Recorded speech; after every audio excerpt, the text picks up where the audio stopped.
Estamos con el señor Sebastián Porrini, el profesor Porrini. Ayer vino Diego Ortega de La Última Página, nos faltaba el 50%. O sea, ayer tuvimos a Lennon, hoy a McCartney, o ayer tuvimos... ¿Cómo No, es? Es hacia Batman y a Robin, bueno, lo que ustedes quieran. Y hablábamos en un momento con Diego. Él hablaba del primer libro, del libro que hicieron en conjunto, cuando los dioses caminaban la tierra. Hablamos de mitología, de cómo en determinadas charlas eso suscitó un interés que les hizo ver que había un público que quería hablar, charlar, escuchar de literatura.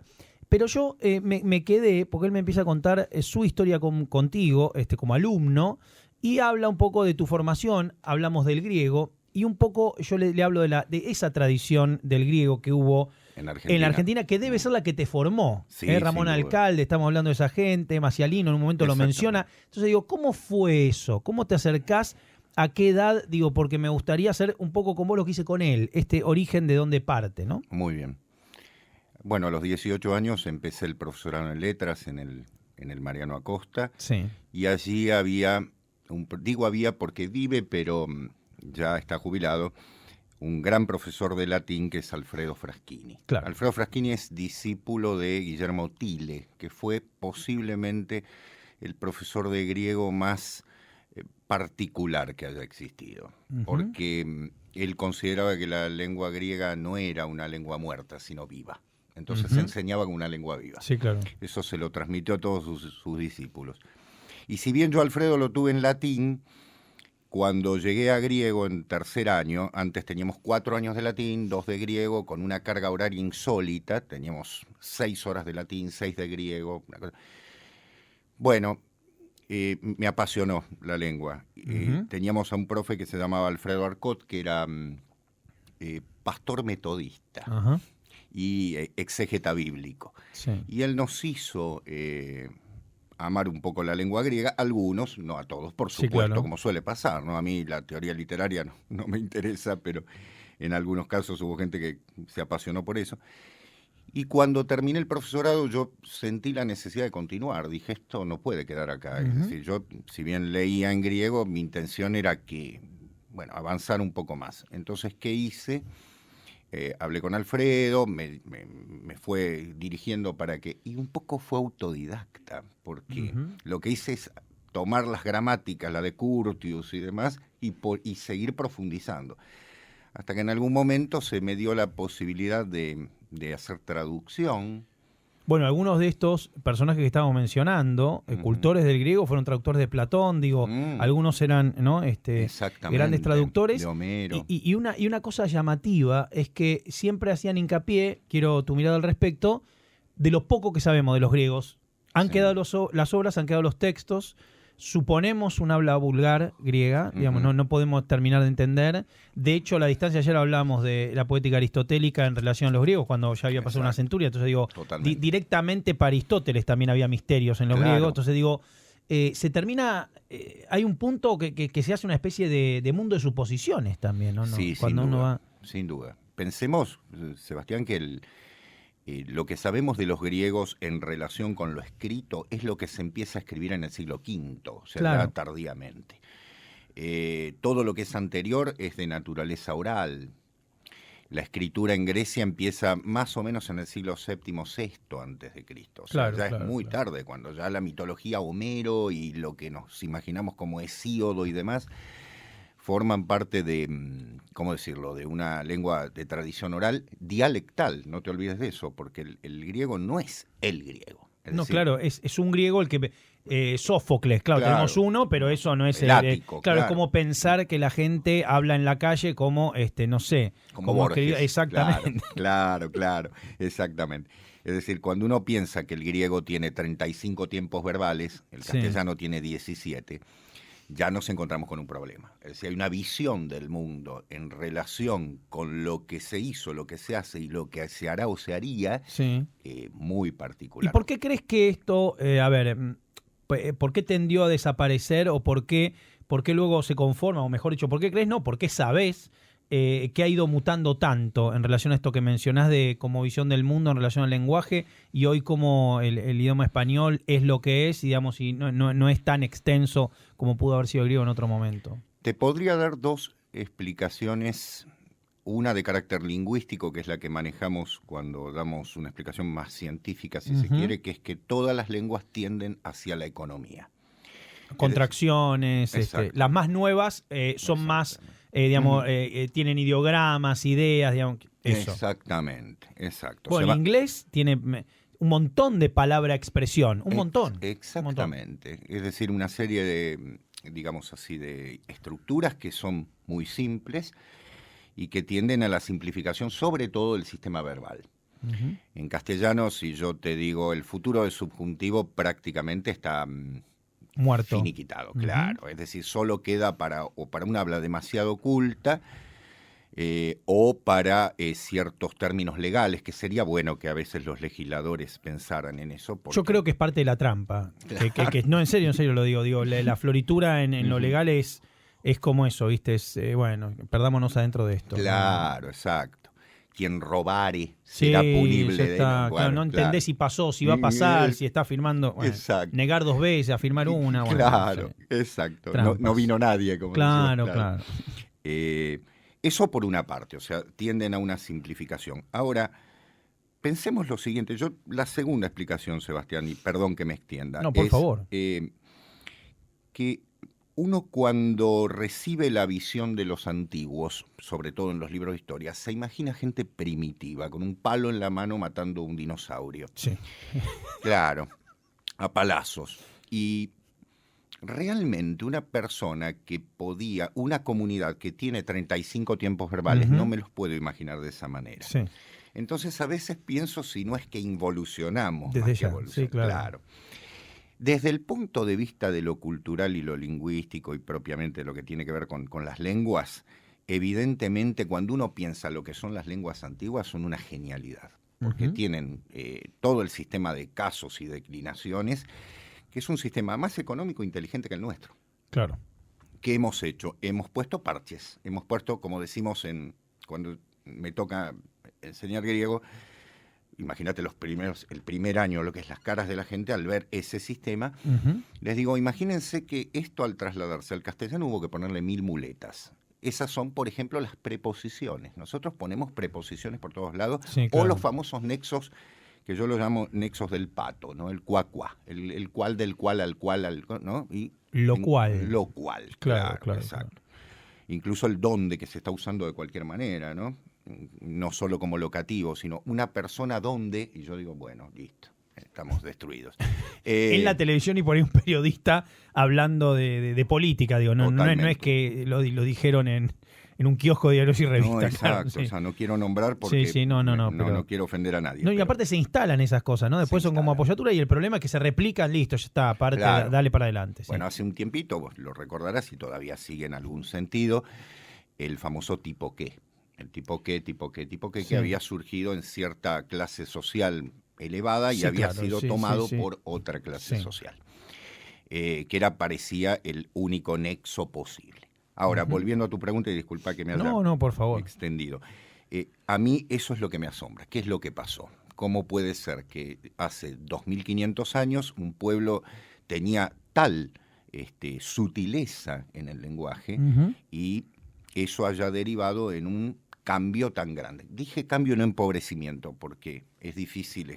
Hace un juicio de valor, decimos. Exactamente. Claro, sí. Sin duda hubo un cambio. Ahora, ¿es la literatura? ¿Es la calle? ¿Son las dos? Digamos, ¿qué crees que es la puja o en tal caso lo que achica, lo que agranda, lo que transforma hacia otro sector? ¿Cómo se va transformando la lengua?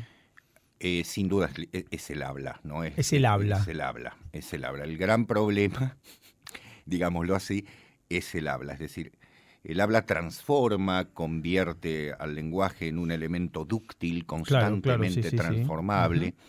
Vivo, exacto. Por eso es muy interesante también. No es una cuestión solamente del pasado, sino ni decir peyorativamente tenemos una lengua más empobrecida. No, simplemente distinta, exactamente. Hay una historia, un mito de origen que en realidad no es un mito porque es corroborable, que Tolkien como filólogo, un gran filólogo, desarrolla el sistema idiomático que no sabe dónde poner, el élfico, que esto que el otro, su amigo C.S. Lewis le dice, bueno, escribite algo y que se hable eso como lengua común. Entonces, porque de alguna manera la cumbre de un filólogo, supongo, es desarrollar su propio idioma, digamos, inventar un sistema idiomático. Exacto. Y así nace un poco el Hobbit y así nace un poco el Señor de los Anillos, digamos, la idea de, bueno, lo voy a transponer, lo voy a dejar escondido dentro de una obra y listo, esto va a vivir para siempre. Y la verdad que ganó, tuvo razón. Totalmente. Entonces digo, ¿cómo esta operación, esta idea de transformación idiomática, cómo preservar dentro de una obra cierta manera de hablar o cierta manera de expresarse,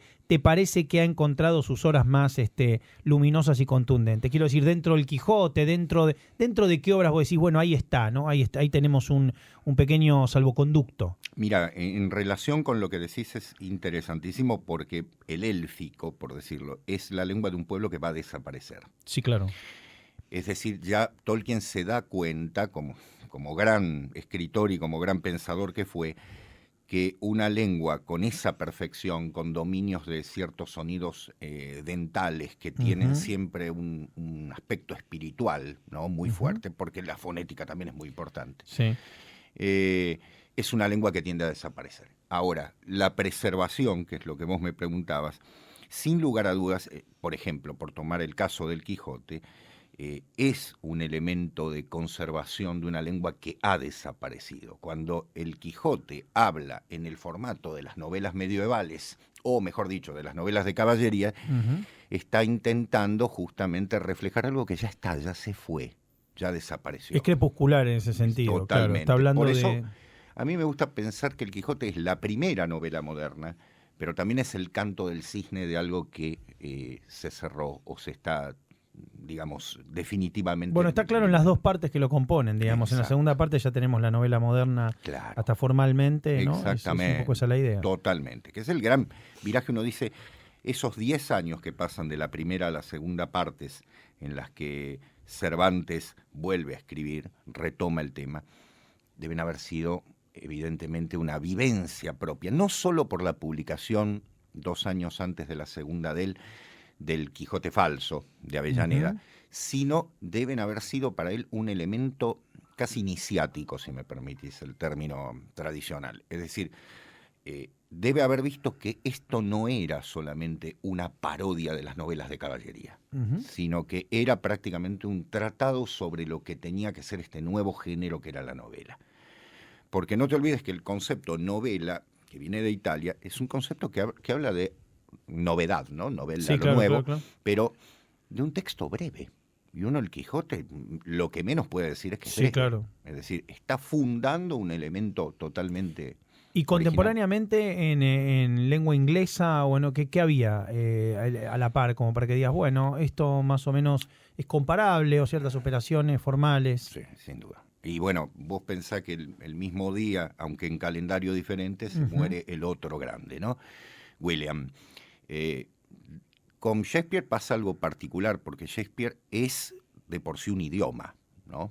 Es decir, estamos hablando de una persona que en sus obras, un autor, se pueden rastrear 25.000 términos, Sebastián. Es decir, claro. A ver, muy difícil, ¿no? Para realmente catalogarlo.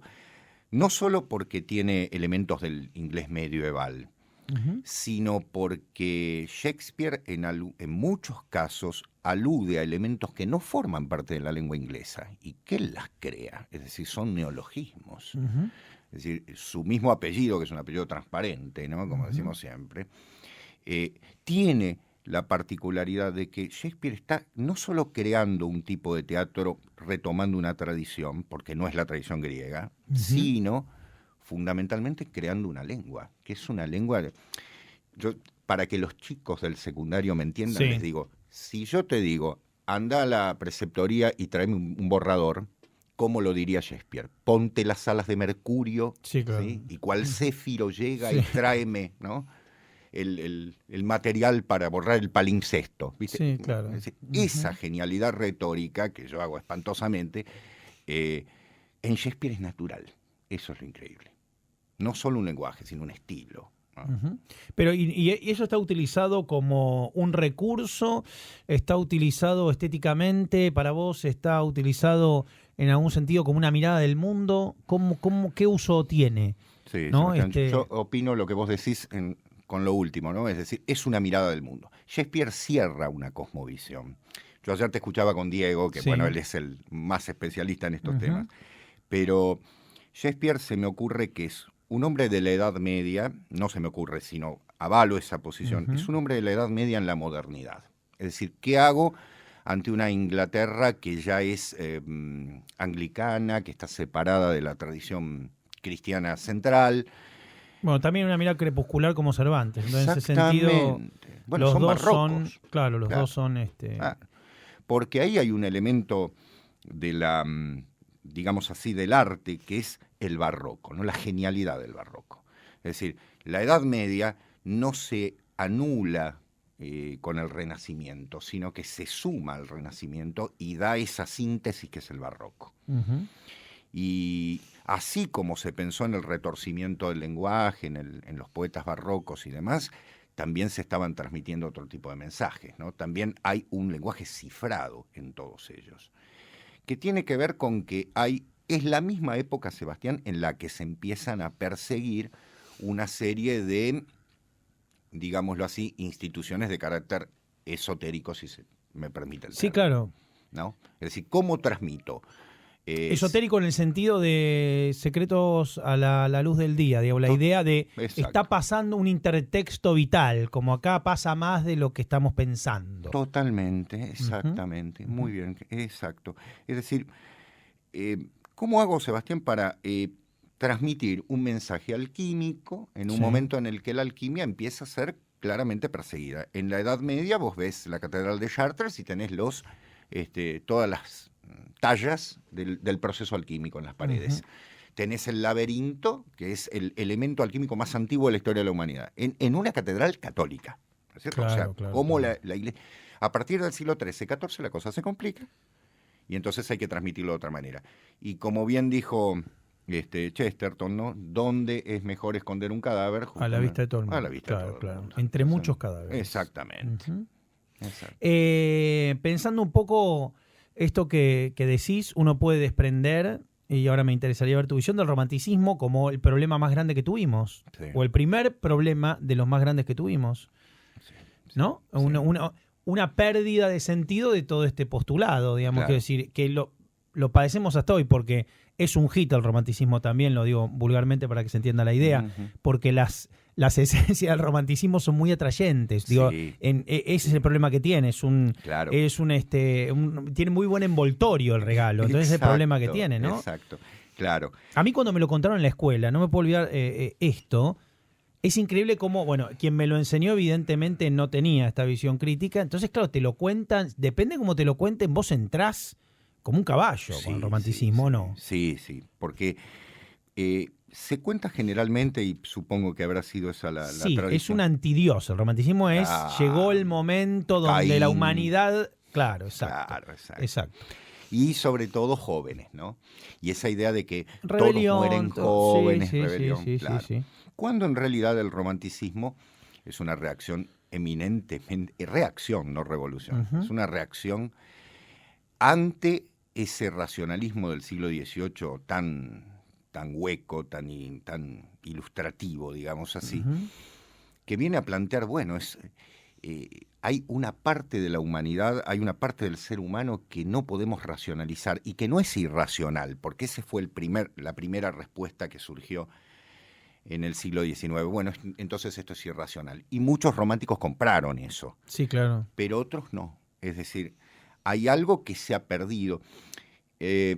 Bueno, pienso en ese sentido, te interrumpo con esto, No, por la idea del por largo favor. siglo XVIII en Inglaterra, ¿no? Llamado el largo siglo XVIII, y las Brontë en ese sentido como resistiendo también, porque todo lo que tratan, con sus diferencias entre los trabajos de cada hermana, tiene un poco esto de tratar de discutir la irracionalidad desde determinado lugar, Claro. y de dejarlo bien en claro. Digo, me parece que también tiene que ver con la formación de ellas, ¿no? Eran hijas de un párroco, entonces digo, de algún modo dónde vivían y cómo se entendían y entendían al mundo ha quedado registrado, ¿no? Totalmente. Se discute muy bien Exacto, esto. claro. Como Borrascosas, digo. Claro, claro, ese dominio de lo pasional que también en el caso de Mary Shelley, ¿no es cierto? Cuando escribe Frankenstein, que a mí me parece una obra genial desde el punto de vista de poder demostrar que el ser humano de carácter proteico ya puede caer en una monstruosidad, porque Frankenstein siempre se ha pensado, bueno, crea un ser humano, hay un rayo, no es nada de eso, ¿no? Sí, claro. En realidad hace una serie de pasos alquímicos, pero está trabajando con elementos muertos, Eva. No olvidemos que son... El cuerpo y el cerebro, claro, sí. Es decir, estamos hablando de restos. Y eso en una chica de 19 años con esa genialidad, realmente está mandando un mensaje a la humanidad. No, y aparte cuerpo y cerebro como fractales de acción y pensamiento, digo, todo lo que querramos ver en eso, ¿no? Cosido de una manera monstruosa. Sí. Exacto. Y el romanticismo realmente es una reacción contra eso. Lo que ocurre es que, como bien decís, nos han vendido la idea de que son unos chiquitos revolucionarios que, bueno, en última instancia no vinieron a quebrar el centro de lo que verdaderamente importaba desde el punto de vista material, que era el desarrollo de lo industrial y del capitalismo, y entonces se les permitió eso, ¿no? Un poco como, digamos, viste cuando en una familia sale uno que sale medio artista y dice, bueno, vamos a tolerarlo, le ponemos un lugarcito para que tenga su espacio, y lo toleramos, son los loquitos de... Aunque cuando uno llega a ver lo que están planteando los simbolistas franceses, y bueno, entonces ahí vemos ya definitivamente el oscurecimiento, ¿no? Es decir, ¿qué es lo que pasó? ¿Qué es lo que ocurrió con toda una cosmovisión que se ha destruido? Porque pensá esto, Sebastián, ellos cuando optan por lo demoníaco, entre comillas, por decirlo de una manera más simple, por lo cainista, también tienen enfrente toda la hipocresía eclesiástica. Claro. Es decir, si el burgués va a misa y con eso, o misa o ceremonia o lo que fuere, también hay que tener en cuenta que no nos podemos considerar eso si creemos en una energía superior, en un espíritu, como decían los románticos. Y sobre todo en los países nórdicos, ¿no? Pensemos en Alemania, donde Ángel lo nombra siempre, ¿no? Sí. Hoffmann, descubridor un poco de todo esto, ve en esa tradición religiosa una ceremonia absolutamente, ¿cómo decirlo?, enmascarada, que no sirve para nada, y que de alguna manera justifica lo que está pasando. Lo que pasa es que han tenido hits, digamos, te lo venden con Beethoven, te lo venden con unos poster boy que por ahí son bastante sorprendentes, entonces, y bueno, esto evidentemente está bueno, ¿no? Habría que acercarse. Continuamos con Sebastián Porrini, profesor Porrini, hablando de literatura, un poco, yendo a lecturas que te fascinaron, de primeras lecturas, esas lecturas que fueron inolvidables, que te transformaron, que fueron momentos que recordás como transformadores, como haber descubierto algo. Y quiero llegar después a En busca del tiempo perdido. Entonces, primero, ¿qué fue primero? ¿Qué fue primero? Julio Verne. ¿Qué de Julio Verne? 2. La vuelta al mundo en 80 días. Sí, qué lindo. Por algo que ayer el profesor Ortega dijo, lo decimonónico. Sí. Bueno, y... bueno, el Club de Caballeros, la apuesta, ¿no? Todo eso, el comienzo, Phineas Fogg, todo eso, Passepartout, que esto, que lo otro. Sí, es como la aventura total, ¿no? Es tan sin sentido que solo la aventura, porque no son los Tigres de la Malasia, no es que acá hay que resolver, no es de Miguel Strogoff, no, esto es la aventura total, esto es la aventura por la aventura misma, entonces, ¿no? La línea clara en ese sentido de... Sí. Es el desafío por el desafío, ¿no? No hay... Esa cosa de recorrer los países y el exotismo y demás que siempre me ha llamado la atención, ¿no? Bueno, en la época de la industrialización de las primeras ciudades cobra de un modo sorprendente. El extramuro se vuelve el depositario de toda la fantasía, de todo lo que no es ciudad, es el misterio, ¿no? Todo lo que no está mapeado, ahí puede pasar todo. Exacto. De hecho, el pulp... arriesgué en algún momento, yo no sé si esto alguien habrá escrito algún paper o algo, como el primer personaje pulp moderno, el fantasma de la ópera, quizá, ¿no?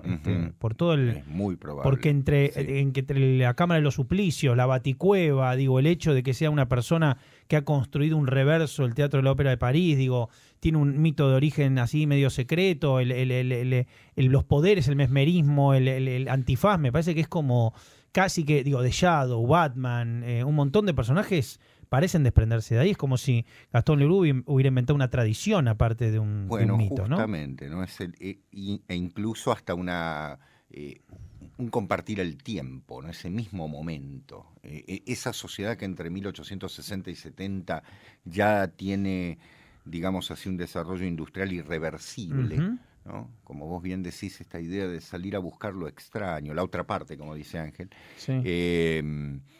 Bueno, hay muchos mitos de origen de estos personajes que se le cae en un viaje, en una expedición, caen en una isla, entonces un mago le da un medallón o le enseña un arte oculto, o siempre pasa eso, ¿no? Siempre todo les pasa en lo que son las afueras. Claro.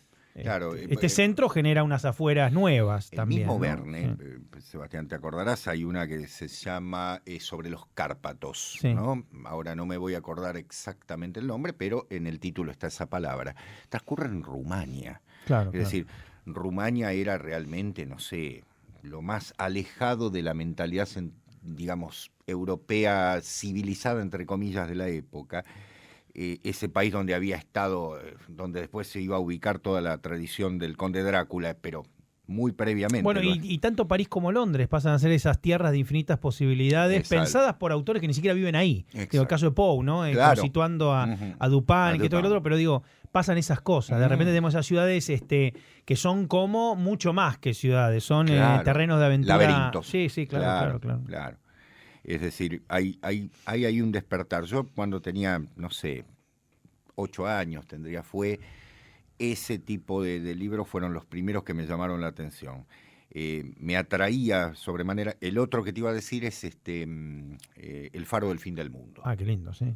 Bueno, de alguna manera fue ese el ingreso. Ahora, con el tiempo se fueron agregando otras cosas porque algún docente que he tenido, incluso maestras de la primaria o demás, como me veían con ese delirio, mi madre era docente también, entonces cada tanto pasaban algo y decían, tenés que leer esto. Entonces yo iba leyendo esas cosas que obviamente estarían adaptadas y demás, como me pasó con el Quijote, que lo leí adaptado a esa edad, y después quise leer el otro. Claro. Es decir, era un llamado un poco, ¿no?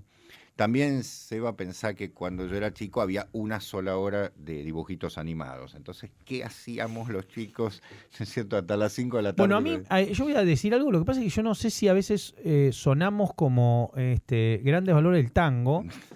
Yo cuando era chico en los 80, lo digo porque si no parece eso, parece que estaba, hoy me manda un amigo una foto firmada por los 5 grandes del buen humor y empezamos a comprar la firma del Flaco Cambón con la de Jorge Luz, con la del Pato Carré, con la de Selmar Guiñol y parecíamos, viste, bueno. Entonces, para no sonar a esos muchachos hablando de la foto firmada de los 5 grandes, yo recuerdo a los 8, 9 años, ya colección Robin Hood, me regalan el primer libro de la colección, que es Robin Hood me regalaron, que decía Leyenda Anónima, que de hecho Marian muere, hay un capítulo que se llama La Última Flecha, muere Marian en el libro, y a mí ya, que el ingenioso Hidalgo, que el libro se llama El ingenioso Hidalgo, Don Quijote de la Mancha, la idea del ingenioso Hidalgo, a mí ya era como un superhéroe, no sé si se entiende, o sea, ya era como el ingenioso Hidalgo, ¿no? Como bueno, esta persona evidentemente tiene una capacidad, o es un poco un superhéroe, es un poco alguien que puede lo que no pueden los que tiene alrededor. Y ya había una cuestión icónica, la imagen de Quijote y Sancho Panza, que es una imagen, ¿no? El tipo vestido con armadura, peleando y el otro lado, y me parecía muy conmovedor. Yo vi una versión cinematográfica en el mundo del espectáculo, seguramente Canal 13, no me acuerdo cuál era, que se lo mostraba clavándole a un aspa de un molino con el coso, y el tipo era arrastrado y lo tiraba. Y me parecía absolutamente conmovedor. No digo, esa sola imagen de alguien que peleaba o que veía gigantes en molinos, no había que explicar mucho, era muy directo. No necesité que académicamente nadie me lo acerque. Era un hit. No. Y ahora yo digo, ¿qué mundo era ese en los 80? No estoy diciendo en el 60, donde eso llegaba de esa manera. Estamos hablando del mundo de T, del regreso del Jedi, de Star Wars. No es que es que eso era la época que tenían una vela y gobernaba Sarmiento. ¿Por qué? Porque funcionaba, ¿no? ¿Por qué vos por ahí me decís como docente ya no funciona de otra manera, ¿no? Hay diversos factores. Yo no te voy a dar seguramente la respuesta más exacta. Yo no era el hijo tampoco, digo, con todo el amor que le tengo a mis padres, no es que yo era el hijo de Bioy Casares, no es que claro, vivía rodeado abrazando libros. No. Pero digo, tampoco, ya me seducían las palabras. Había algo erótico, el mejor sentido, ¿no? de la idea. Había algo ahí, había algo secreto poderoso. Yo tenía en claro eso sin que nadie me lo dijera de un modo directo. Me parece que hay un factor fundamental que tal vez sea el que menos se ha tratado, que es el tema de la pérdida del diálogo en la vida cotidiana. Es bastante difícil. Yo cuando era chico me sentaban a la mesa y Sebastián había que escuchar. Yo vivía con mis abuelos. Claro. Entonces, primero hablaban los abuelos, y ya te digo, no era la Edad Media, ¿no? Y yo claro. Momento, primero va a hablar el abuelo. Claro, exacto, ¿viste? Hablaban los abuelos, hablaban mis padres, y a la vez era el relato era el relato con una serie de palabras, términos o demás que había que entender, porque claro, se hablaba de... Vos te tenías que acercar a ellos y no ellos a vos. Exacto, había si una no sabías idea, te explicaban, pero... Claro. Pero había que esforzarse. Exacto, había que esforzarse. Creo que eso era interesante, ¿no? En segundo lugar, esa convivencia de personas que habían vivido su niñez a comienzos del siglo, claro. Mi bisabuela vivía conmigo, ella hablaba de Julio Arroca. Claro. Porque no me acuerdo qué relación había con los Roca, que sea. Y yo decía, pero Roca está en los libros, ¿viste? De historia, habría esa cara marmórea, ¿no? De Roca, justamente. Y no puede ser. Y esa era la vida en el relato cotidiano, en relación con hechos que había que amoldar. Yo será que tuve una infancia muy particular porque... ¿En qué barrio? ¿En dónde? Devoto. Qué lindo barrio. El mejor barrio de la capital. Bueno, fue... Qué precioso. La estación de Devoto es el lugar donde más feliz soy. Es hermosa. Sí. Bueno, yo, Seba, para que te ubiques, la casa de mi abuelo estaba enfrente de la plaza de Devoto, donde está hoy en día, ¿viste la heladería Monte Olivia? Sí, claro, enfrente. Sí. Ese edificio que hay, ahí estaba la casa de mis abuelos. O sea, mi jardín era la plaza. Excelente. Pasaba un colectivo cada rato y se terminó. O sea, los chicos vivíamos en la calle, y la estación, esa cuadra, esas diagonales y demás, no pasaba nadie. Claro. O sea, era un poco...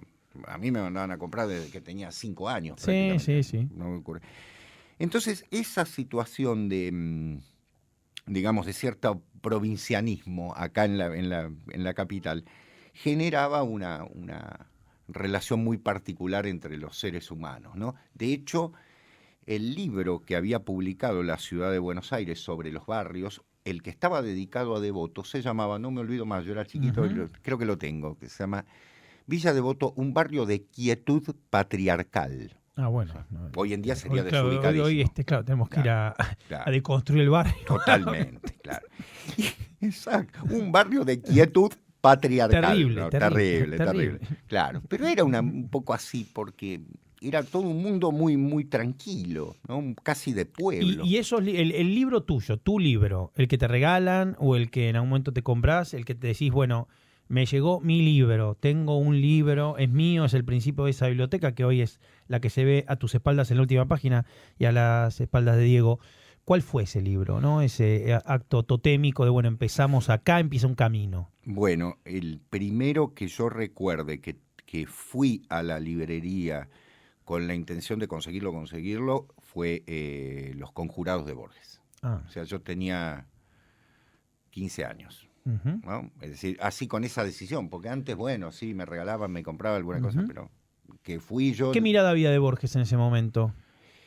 Bueno, pensá que era el momento en el que Borges ya estaba cercano, había vuelto a la democracia, ¿no? Bueno, hablábamos de ese Borges con Diego y era como o sea, esto también es difícil de pensar porque hoy Borges creo que tiene la estatura que se mereció siempre, pero en los 80 era medio, no tiene un personaje de comedia, pero que había llevado a la televisión, digo, tengo ese recuerdo real, como que era alguien, bueno, Borges, como una cosa del paisaje un poco triste, si se quiere, ¿no? Lo paródico, vos te acordarás que hasta Mario Zapaga hacía exactamente, sí, claro. Los Vergara, el grupo de los Corol también lo hacía una imitación de Borges, digo, pero era como un chiste, como algo... pasado de moda, no Totalmente. reconocido por contemporáneo. Digo, creo que hablamos de Piglia, después hasta la figura de Piglia, que hace un rescate, o incluso mismo la de Fareta. Pero no fue Borges en los 80, o No. sobre todo en los finales, alguien, ¿no? No, exactamente, comparto con vos esa idea de que justamente se había convertido en una especie de Grande valor del tango, sí, claro, grande valor del tango. Claro. Era como una especie de esfinge que lo sentaban y ¿no? Sí, decía claro, unas pero cosas. una cosa no lo piensa y dice, qué locura, ¿no? Claro. Estaba Borges ahí y la mejor nota que se pasa es esa de los 70 con el español en la televisión Serrano, española. Sí, claro, sí, claro. esa sigue Soler siendo como, Serrano. claro, sigue siendo la gran nota Borges. Sigo diciendo, Claro. no se pudo hacer una en la televisión No. decente argentina, está la de Carrizo. Claro. Ponele que se nota que Carrizo tiene una admiración total por Borges y digo, también Carrizo un monstruo, un gigante de los medios y seguramente de lo mejor que había como para que le dé ese lugar, que se lo intenta dar, pero digo, no hubo. ¿Cuántas conferencias tendría que haber habido? Claro. ¿Cuántas masterclass? Hay alguna perdida, pero no, es una cosa Sí, francamente un poco desoladora. Vos fijate, Sebastián, que se recuperan sus clases recién después, Sí. ¿no? Incluso el libro Borges Profesor de estos dos Excelente, profesores argentinos. extraordinario. Totalmente, un trabajo bellísimo. Se hizo casi en las puertas del siglo XXI, Sí. ¿no es cierto? Yo entiendo que hay algo que muchas veces da el tiempo, sobre todo con cuerpos de obra tan complejos, pero lo que realmente me angustia es que era solo en Argentina y en otros lugares sí habían entendido quién era y eso me da un poco de vergüenza. Sí, o sea, no, sí, eso sí. da vergüenza. No es que, es que hemos llegado todos tarde. No, había gente que no había llegado tarde y que había llegado bien temprano. Por supuesto, ¿no? por supuesto, que ya estaba traducido. La sombra de la obra de Borges se ve más en autores ingleses o a veces norteamericanos que en argentinos. Sí, Una cosa de loco. Sí, ¿no? sí, exacto. Bueno, ayer vos hablabas con Diego y Diego te decía algo interesante, muy importante, que es que en Argentina se pensó en eliminarlo, ¿no es cierto? Sí, claro. Una generación que intenta barrerlo eliminarlo. bajo la alfombra. Claro. Y entiendo que tienen que ocupar su lugar, o el término, también ganó el término del parricidio, pero finalmente la imposición va a venir desde fuera, como bien vos decís. Es decir, cuando se descubre que Foucault comienza Las palabras y las cosas con un cuento de Borges, bueno, me parece que las cosas empezaron a cambiar. Se dieron cuenta de que este viejito de la ultraderecha, Videla, claro, qué sé yo, que le daba la mano a Videla, como dijeron, en fin, estaba siendo leído por la gauche francesa, mucho más inteligentemente que lo que se lo leía acá, ¿no? Sí, deberíamos tener una estatua gigante de Borges en la puerta de la Biblioteca Nacional, totalmente. Que vaya la gente a sacarse una foto, pero gigante, digo, como un obelisco, ¿me entendés? O sea, deberíamos realmente tener un orgullo sobre esa obra que esté en todos lados. Totalmente. Hay un ejemplar del Aleph, primera edición, ahí en el Museo de la Biblioteca, en el que queda sobre la calle, ¿cuál es? La avenida. Austria, Las Heras. Sí, sobre Las Heras. Que hay un anexo, ¿viste? Que tiene como un museíto pequeño, hay un Aleph. Cuando había venido Alex de la Iglesia, el director español a Argentina, me dice, me quiero comprar una primera edición del Aleph.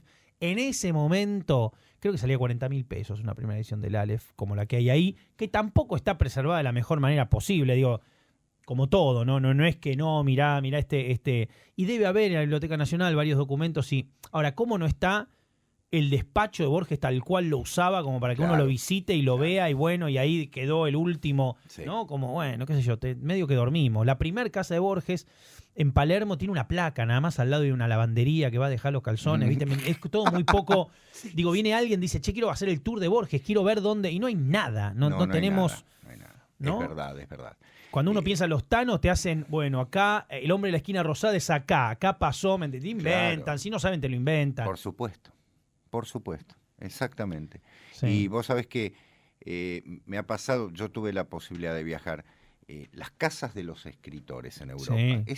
Bueno, vos lo sabés perfectamente. Sí. ¿Cómo se preservan? ¿Cómo están los documentos? Yo me acuerdo la casa de Víctor Hugo, o sea, yo quedé admirado, las cocinas, todo de época. La casa de las Bronté, que tiene un shop de cosas especiales. Bueno, tiraron la de Manuel Puig abajo, creo, la casa natal de Puig, la tiraron abajo. Exactamente, en Villegas. Sí, claro. Estamos todos locos. Estamos todos locos. Bueno, ahora se estaba perdiendo la famosa casa de Manuel Mujica Lainez, ¿no? El Paraíso, viste que está con problemas de cierre y demás. Yo entiendo que mantenerla es enorme, pero realmente no hay conciencia del valor de esas Tenemos cosas. Villa Ocampo. Sí. Bueno, Porque que no es ya... poco, sí, claro, exactamente, Claro. que no es poco y que es un paseo que aconsejo es entender la historia de nuestra Totalmente de acuerdo literatura. con vos. Es una Sí, cosa, sí. porque se desprenden varios temas. Totalmente. Es un lugar hermosa. impresionante. Y Maravilloso. ahí tenés ahí tenés los lentes de Victoria, tenés la cama, la máquina de escribir, tenés todas las traducciones, Lones de Arabia, tenés todo. Claro. Mucho libro de nazismo, tenés todo, Sí, todo. sí. Pero volviendo a esto, vos te comprás ese libro de Borges en un momento donde hay una mala lectura o una lectura barrido abajo de la alfombra. ¿Por qué? ¿Por qué? ¿Qué te lleva? Porque a mí me pasaba que al comenzar la escuela secundaria hubo un docente que nos hizo leer un par de cuentos y me quedó circulando esta idea. Entonces, justo sale el Tlón, libro. seguro te hizo leer Tlón. Claro, exacto. Y El Sur. Claro. Entonces, decidí ir por él y realmente a esa edad todavía me sigue durando esa impresión de que era otra cosa, de que todo lo que había leído era absolutamente diferente. Sí, claro. ¿no? O sea, lo leído era diferente a Borges. Los juegos formales, eso, que haya un Borges al que le cuentan la historia, que el narrador revele en el Exacto. último momento que en realidad es quien mató, o ¿no? El que tiene la herida, no me acuerdo cómo se llama el cuento. O Tlón, ¿no? Finalmente es una enciclopedia que está siendo escrita por un tipo que cuenta y describe ese mundo. Y ese Exacto. tipo de tramas, claro, ¿no? Exactamente. De juego. Y ya te digo, Los Conjurados, que era el último, es decir, tanto el poema Cristo en la Cruz como el último, porque allí también hay algo que es discutible. No son poemas en el fondo todos los textos. Podrían pasar por microcuentos, por microrelatos. Sé que estoy siendo un poco polémico con esto, pero hay una prosa poética de parte de Borges en el texto de Los Conjurados. Más que un afán estético poético, Sí. decís. Cuando, ¿te acordás? Juan López y John Ward. Uh-huh. Es decir, esa voluntad idea... de narrar, o sea, una voluntad de narrar que se antepone a todo, que va más Totalmente, allá ¿no? de la búsqueda de la imagen, de la rima o de la forma, digamos, Sí, y que sí, tiene sí. en definitiva siempre esa ambición. Esa belleza, exactamente. Bueno, porque creo que, y esto te debe conectar, la aventura porque sí, de La Vuelta al Mundo en 80 días, bueno, lo borgiano siempre tiene, ¿no? Poner el juego o poner el dispositivo formal adelante, digamos, que todo sea en un punto muy lúdico, digamos, que el lector esté involucrado en ese sentido. Exacto. Apelando a un lector inteligente, ¿no es cierto? Que sea activo, que pueda... Se lo enseña muy mal. Se lo enseña muy mal, digo, la idea vulgar de Borges, una especie de cosa totalmente enrarecida, que no hay manera de entender, una especie de cosa más dadaísta, digo, si te lo cuentan como se lo cuenta, parece una especie de tipo que tiraba delirios, no, Sí. muy poco anclaje en estas cosas, en estos juegos, que después también han sido imitados 18 millones de veces, o se sigue imitando. O sea, los juegos que inventó Borges son los que utiliza, ¿qué te puedo decir? La mitad de la escritura de guionistas de historieta, de series de televisión, digamos, todo el tiempo hay un juego borgiano, miles de veces. Sí. Pensemos, Sebastián, acá hay algo que es notable, que es el hecho de que en general se enseña bastante mal la literatura. Yo en eso comparto lo que dice Borges. La literatura es un placer y la obligación de un placer es bastante compleja. Por eso siempre defendí la idea de que hay que enseñar los clásicos. Sé que acá me van a tirar con todo. ¿Por qué? Porque los clásicos reaparecen. Son la fuente de todo lo que... No, pero ¿por qué te van a tirar con todo? Porque está la idea de que hay que... te digo, me ha pasado hasta hay que ayornarse, profesor, vamos con... Sí, con la última novelita de Pirulo. Y yo digo, no te olvides que para entenderlo, me parece que vamos a tener que leer la Ilíada primero. No, eso es aburrido. Bueno, hagamos la prueba, yo te doy la clase. Sí.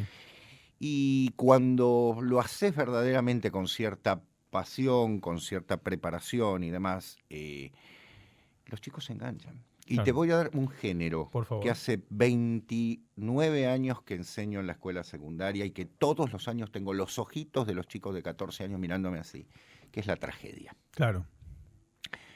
La tragedia no ha perdido potencia. Mira, yo hago leer generalmente Edipo Rey y Edipo en Colono. ¿Por qué? Porque mi colega que está el año siguiente Ujú. da Antígona. Entonces digo, así se llevan la historia. Sí, sí, claro. ¿Qué me ocurre todos los años? Que al terminar Edipo en Colono, los chicos me dicen, ¿podemos leer otra? Sí. No estoy inventando. No. Entonces yo ya la tengo preparada porque digo, bueno, ¿les parece que leamos Medea? Sí, vamos con Medea, pum. No podemos, bueno, ya no estamos en junio, chicos, tengo que seguir porque doy la historia del teatro ese año. Entonces digo, si no nos quedamos acá, lean, sigan leyendo ustedes. Y cada tanto viene alguno con un librito que se compró, qué sé yo, con las obras de Sófocles y está Ujú. leyendo y me pide ayuda. Vuelve a vivir, o mejor dicho, se descubre que eso que nunca murió, que es la naturaleza del ser humano, el mito, Sí, está claro. presente de Sí, una sí, manera sí. activa, de Ujú. forma tal que el sacrificio se está cometiendo ahora, allí, ¿no es cierto? Edipo es ahora. Sí, claro. Ese es el tema. Bueno, hablábamos con Diego, lo comentábamos un poco acerca de las repeticiones de ciertas figuras como la detención voluntaria del tiempo en relación a Sí. Penélope, la fiesta de San Juan o Sherezade, ¿no? Ujú. Ese tipo de figuras que Qué vuelven, que maravilla. van, o los diálogos con fantasma en Hamlet, en el inframundo, por parte de Ulises, digamos, ese tipo de ideas, ¿no? Y bueno, ahora vamos a hacer una pequeña pausa. Sí. Cuando hablamos, vamos con En Busca del Tiempo Perdido, Bueno, que es cómo como quienes hayan visto la última página, tal mi caso, una obra que te ha atravesado, ¿no? Que te sí, sigue sí. atravesando. Así que una pequeña tanda y cuando volvamos aquí con el profesor Porrini.